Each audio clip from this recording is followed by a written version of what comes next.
নমস্কাৰ বাণী টক্সৰ অন্য এটা ভিডিঅ' এপিসোডলৈ মই নবদৰে আপোনালোক সকলোকে স্বাগতম জনাইছো। যদিহে চেনেলটোত প্ৰথম ভিজিট কৰিছে প্লিজ চেনেলটো সাবস্ক্ৰাইব কৰি লৈ অল নটিফিকেশন অন কৰি ল'ব আৰু যদি ভিডিঅ'টো চাই ভাল পায় প্লিজ ভিডিঅ'টো লাইক কৰি যাবলৈ সমুলি নাপাহৰিব। সো আহক এতিয়া ভিডিঅ'টো আৰম্ভ কৰোঁ। আপোনালোকে নিশ্চয় টি সিৰিজৰ নাম শুনিছে। বৰ্তমান সময়ত ইউটিউবত পৃথিৱীৰ সকলোতকৈ বেছি সাবস্ক্ৰাইবাৰ থকা ইউটিউব চেনেলটোৱে হ'ল টি সিৰিজ। আৰু এই টি সিৰিজ প্ৰডাকচন হাউচটোত জন্ম দিছিল গুলশন কুমাৰে। আজিৰ এই ভিডিঅ'টোত আমি জানিম টি সিৰিজৰ জন্মদাতা গুলশন কুমাৰৰ বায়োগ্ৰাফি আৰু তেখেতৰ জীৱনগাথা আৰু তেখেতক কেনেকৈ হত্যা কৰা হৈছিল। সো ভিডিঅ'টো ইন্টাৰেষ্টিং হ'ব, ভিডিঅ'টো শেষলৈকে চাই থাকিব। টি সিৰিজৰ জন্মদাতা গুলশন কুমাৰৰ জন্ম হৈছিল 1956 চনত। গুলশন কুমাৰ এজন ধাৰ্মিক ব্যক্তি আছিল, গতিকে তেওঁ পুৱা গধূলি সদায় মন্দিৰলৈ গৈছিল। গুলশন কুমাৰৰ ব্যৱসায় আছিল জুচৰ দোকান। দিল্লীত তেখেতৰ এখন জুচৰ দোকান আছিল। তেতিয়া তেওঁ লক্ষ্য কৰিছিল যে সেই সময়ত কেছেটৰ ব্যৱসায় খুব সুন্দৰভাৱে চলিছিল। গতিকে তেওঁ লাহে লাহে কেছেটৰ ব্যৱসায় কৰিবলৈ আৰম্ভ কৰিলে। যি সময়ত এখন কেছেটৰ দাম আছিল 30ৰ পৰা 40 টকা। তেওঁৰ মনত এটা কথাই দুখু দিছিল, যিসকল আৰ্থিকভাৱে দুৰ্বল শ্ৰেণীৰ লোক আছিল সেই লোকসকলে এখন কেছেট কিনি সেই কেছেটৰ গানবোৰ শুনিব পৰা নাছিল। তাৰ পাছতে গুলশন কুমাৰে সিদ্ধান্ত লৈছিল যে তেখেতে কেছেট বনোৱাৰ কাম আৰম্ভ কৰিব আৰু খুব কম দামত গ্ৰাহকক দিব। তেওঁ এজন ধাৰ্মিক ব্যক্তি হোৱাৰ বাবে প্ৰথমে তেওঁ কেছেট বনাইছিল ধৰ্মমূলক গীতসমূহৰ। তেওঁ এজন শিৱৰ ভক্ত আছিল আৰু তেখেতৰ কপালত সদায় এটা ডাঙৰ ফুট আছিল। কুমাৰ চানু, চানু নিগম, অনুৰাধা পদৱাল আদিকে ধৰি বহুকেইজন ব্যক্তিক গুলশন কুমাৰে ষ্টাৰ বনাইছে। গুলশন কুমাৰ নোহোৱা হ'লে আজি আমি বহুকেইজন তাৰকা মিউজিচিয়ানক চিনিয়ে নাপালো হয়। তেওঁ সদায় নতুন লোকক বা যিজন ব্যক্তিৰ টেলেণ্ট আছে তেনে লোকক প্ৰাধান্য দিছিল আৰু সেই লোকজনে যেতিয়া খ্যাতি লাভ কৰে, নিজে টকা পইচা উপাৰ্জন কৰিব পৰা হয়, তেতিয়া তেওঁ মুকলি কৰি দিছিল।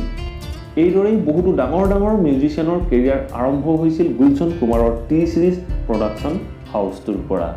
প্ৰথমে তেওঁ ধৰ্মীয়মূলক গীতৰ অডিঅ' কেছেট বনাইছিল আৰু পাছলৈ তেওঁ কিশোৰ কুমাৰ, মহম্মদ ৰফি, লতা মংগেশকাৰ আদিৰ দৰে ছিংগাৰৰ কপিৰাইট কিনি লৈছিল।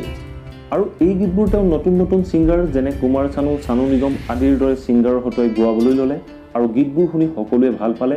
লাহে লাহে টি সিৰিজ প্ৰডাকচন হাউচটো ইণ্ডিয়াৰ ভিতৰত নাম্বাৰ 1 হ'বলৈ আৰম্ভ কৰিলে। আৰু গুলশন কুমাৰে টি সিৰিজ প্ৰডাকচন হাউচৰ কেছেটবোৰ সকলো শ্ৰেণীৰ লোকে ক্ৰয় কৰিব পৰাকৈ এই কেছেটবোৰৰ দাম ৰাখিছিল মাত্ৰ 10ৰ পৰা 15 টকা।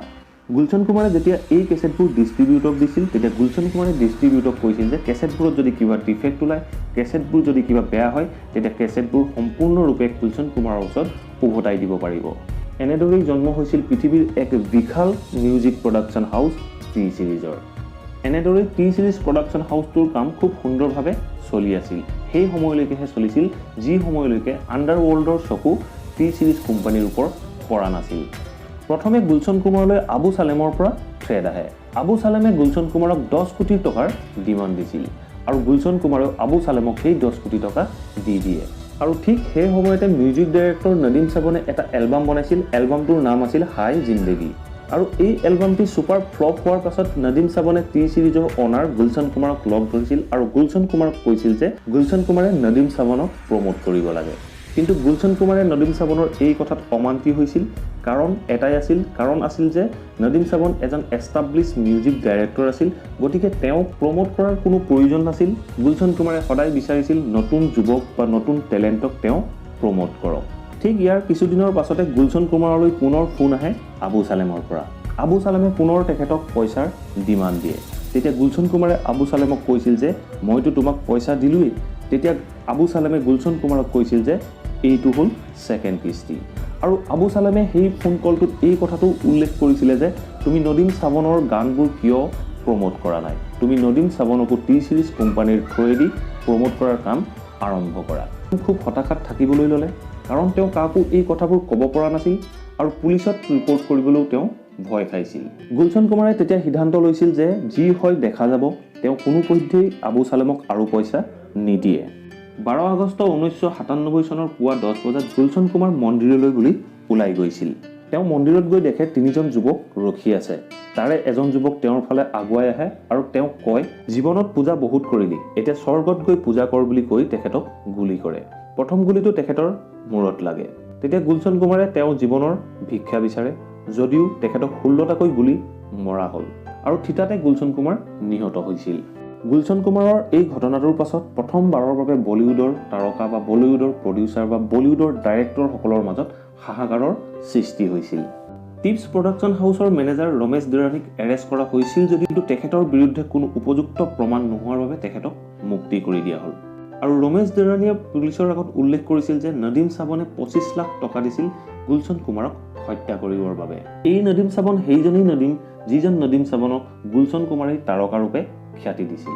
ইয়াৰ পাছতে এৰেষ্ট কৰিছিল জাভেদ, ৰফিক আৰু দাউদ মাৰ্চেণ্টক। দাউদ মাৰ্চেণ্টক যাৱজ্জীৱন কাৰাদণ্ড দিয়া হ'ল। যি নদীমক গুলশান কুমাৰে বনাইছিল সেই নদীম নাহিল গুলশান কুমাৰৰ শেষকৃত্যলৈ।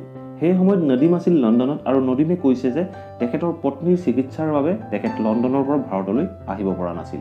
নদীমে নিজৰ সন্তানৰ শপত খাই কৈছিল যে গুলশান কুমাৰৰ হত্যাকাণ্ডৰ লগত তেওঁ কোনোপধ্যে জড়িত নহয়। যদি সেয়ে সত্য তেতিয়াহ'লে নদীম কিয় আজিলৈকে ভাৰতলৈ উভতি নাহিল বা ভাৰতৰ সংবিধানৰ ওপৰত তেওঁ কিয় বিশ্বাস নাছিল। আবু চালেমক পোৱা গৈছিল পৰ্তুগালত। পৰ্তুগাল চৰকাৰে ভাৰতক গতাই দিছিল আবু চালেমক, তাকো এটা চৰ্তত। সেই চৰ্তটো আছিল যে গুলশান কুমাৰৰ হত্যাকাণ্ডৰ গোচৰ আবু চালেমৰ ওপৰত চলাব নোৱাৰিব।